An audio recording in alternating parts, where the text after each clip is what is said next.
Hello and welcome to another video in the Prancer YouTube channel. Today's topic is Sentinel workbooks, and we're going to be looking at the Prancer workbook that you can get from the Community Hub. The name of this workbook is Prancer Sentinel Analytics. When you go to open the workbook, you will be greeted with two graphs and some options for you to select from.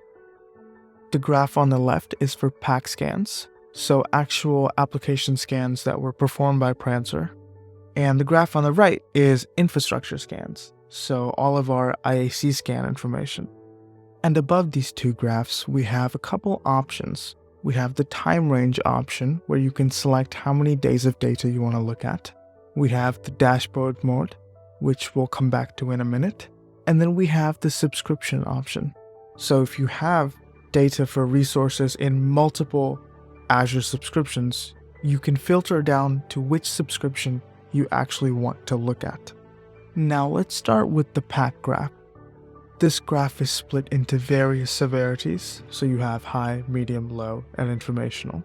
If you select on one of the severities, a new table will open up with a list of all of the individual vulnerabilities that were found from the various scans that are feeding into this workbook.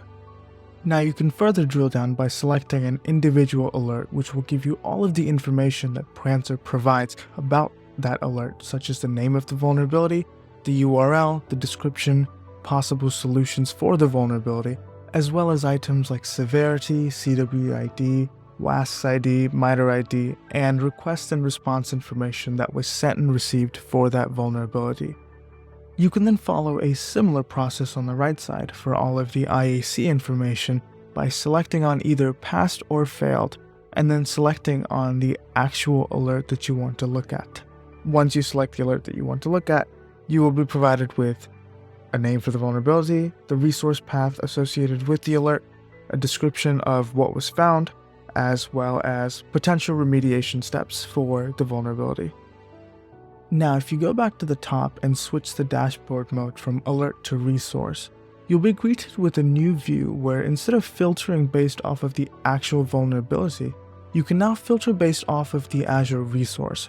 So you can filter your app findings for a specific virtual machine, or your IAC findings for a specific resource in your network. The two dashboard modes are simply two different ways of starting to parse and process your data through the workbook.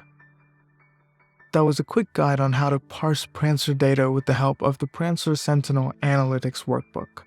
And we hope you stay tuned for more Prancer content in the future.